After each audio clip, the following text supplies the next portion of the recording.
साहेबांच्या माध्यमातून या ठिकाणी प्रत्येक समाजाला न्याय देण्याचं काम या ठिकाणी झालेलं आहे।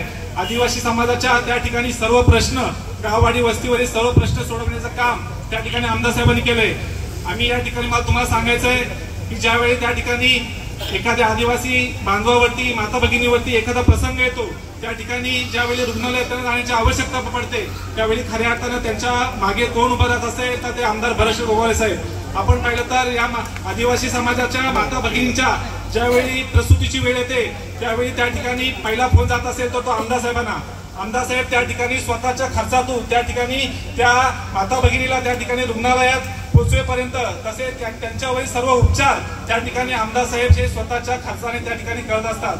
कोणताही आपला आदिवासी समाजाचा माझा बांधव असेल, त्या ठिकाणी कोणताही अपघात झाला, त्या ठिकाणी अपघात झाल्यानंतर त्या ठिकाणी ज्या वेळेला त्यांना उपचाराची गरज असते, त्यावेळी खऱ्या अर्थानं कोण उभं राहत असेल तर त्या ठिकाणी शिवसेनेचा कार्यकर्ता आणि त्या ठिकाणी आमदार भरतशेठ गोगावले साहेब या ठिकाणी त्यांच्या मागे उभे राहतात। आता या ठिकाणी काही नेते मंडळी या विभागामध्ये वल्गना करत आहेत की त्या ठिकाणी आदिवासी समाज हा त्या ठिकाणी त्यांच्या उभाटागटाच्या मागे राहणार आहे। मला त्यांना एवढंच सांगायचं आहे की आदिवासी समाज हा त्या ठिकाणी स्वाभिमानी आहे आणि त्या ठिकाणी तुम्ही काय 500, 1000, 2000 काय 5000 रुपये दिले तरी त्या ठिकाणी आदिवासी समाज हा त्या ठिकाणी बाजूला जाणार नाही। त्याच्यामुळे त्यांना मी आदिवासी समाजाच्या वतीने त्यांना इशारा देतोय की त्या ठिकाणी आदिवासी समाज हा त्या ठिकाणी ज्याप्रमाणे गेल्या 15 वर्षामध्ये आमदार साहेबांच्या मागे उभा राहिला आहे, असाच त्या ठिकाणी आमदार साहेबांच्या मागे या निवडणुकीत देखील त्या ठिकाणी उभा राहणार आहे। आणि या निजामपूर विभागातून जे मताधिक्य त्या ठिकाणी आमदार साहेबांना मिळणार आहे, त्या मताधिक्यामध्ये या माझ्या आदिवासी महिला असतील, माझे ज्येष्ठ मंडळी असतील, त्यांचा इथे मोलाचा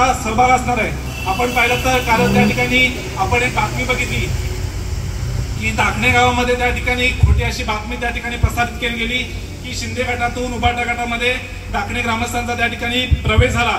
पण मला या ठिकाणी सर्व प्रसार माध्यम आहेत, या ठिकाणी सर्व जनता आहे, त्यांना सांगायचं आहे त्या ठिकाणी या विभागाचे नेते बाबू खानविलकर यांच्यासोबत त्या ठिकाणी महाडला जी सभा झाली, त्या सभेमध्ये आदित्य ठाकरे साहेबांच्या सोबत त्या ठिकाणी जे काही या विभागातील 500-700 कार्यकर्ते गेले, त्याच कार्यकर्त्यांसोबत दाखणे गावातील त्या ठिकाणी राष्ट्रवादीच्या काय 100-125 कार्यकर्त्यांनी प्रवेश केला आणि त्यांचाच प्रवेश त्या ठिकाणी काल खोटा प्रवेश दाखवून शिंदे गटातील शिवसैनिकांनी उभाटा गटात प्रवेश केला, अशी त्या ठिकाणी बातमी पेरली गेली। या बातमीवर तुम्ही समजून घ्या की असं म्हटलं जातं बाळाचे पाय पाळण्यात दिसतात, त्याच्यामुळे स्नेहल जगताप या ठिकाणी कसं खोटं फेक नरेटिव्ह पसरून त्या ठिकाणी मतदारसंघातील जनतेमध्ये अफवा आणि संभ्रम पसरवून कसं त्या ठिकाणी खोटा अपप्रचार करत आहेत, याची त्या ठिकाणी आपल्याला शहानिशा होते। कारण आपण पाहिलं तर त्यांच्याकडे कोणता विकासाचा मुद्दा नाही, त्या ठिकाणी कोणत्याही गाववाडी वस्तीशी त्यांचा संपर्क नाही। आणि आम्ही पाहिलं त्या ठिकाणी काल सुद्धा या निजामपूर विभागात फिरत असताना 2-4 गावामध्ये त्यांना बसायला जागा मिळाली नाही, त्याच्यामुळे त्या ठिकाणी सबशेल त्या ठिकाणी अपयशी ठरलेले आहेत आणि त्यांच्या कुठेतरी पायाखालची वाळू सरकलेली आहे आणि त्यामुळे त्या ठिकाणी असे खोटे प्रवेश दाखवण्याची वेळ त्यांच्यावर आलेली आहे।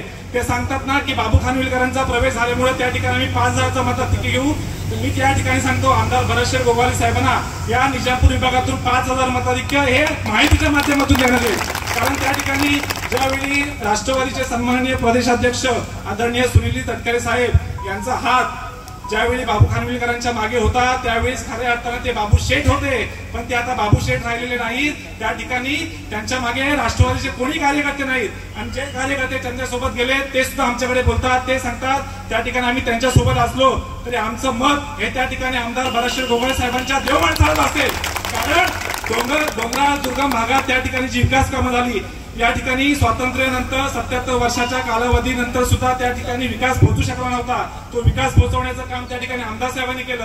कारण आमदार साहेबांनी सांगितलं त्या गावात, त्या वाडीत, त्या कुठल्या वस्तीवर राहणारे लोक त्या ठिकाणी कोणत्या पक्षाचे, कोणत्या धर्माची, कोणत्या जातीची त्या ठिकाणी मला काही घेणं देणं नाही, पण मी या मतदारसंघाचा आमदार आहे, मी या मतदारसंघाचा लोकप्रतिनिधी आहे आणि माझी जबाबदारी आहे की प्रत्येक गाववाडी वस्तीवर विकास पोहोचवण्याची जबाबदारी माझी आहे। त्याच्यामुळे त्याच भावनेतून त्या ठिकाणी आमदार साहेबांनी विकास पोहोचवला। 4-4 करोडची कामं त्या ठिकाणी आम्ही गेलो होतो मागच्या वर्षी आमदार साहेबांसोबत, त्या ठिकाणी बर्देमाळ असेल, बोरमाज असेल, त्या ठिकाणी रस्ता झाला नव्हता, तो आमदार साहेबांनी त्या ठिकाणी पूर्ण रस्ता त्या ठिकाणी नवीन तयार करून दिला आणि तो रस्ता पोहोचवल्यानंतर त्या गावातील जी काही मंडळी होती, ती ज्येष्ठ मंडळी होती, त्यांच्या डोळ्यातून त्या ठिकाणी आनंदाश्रू वाहू लागले।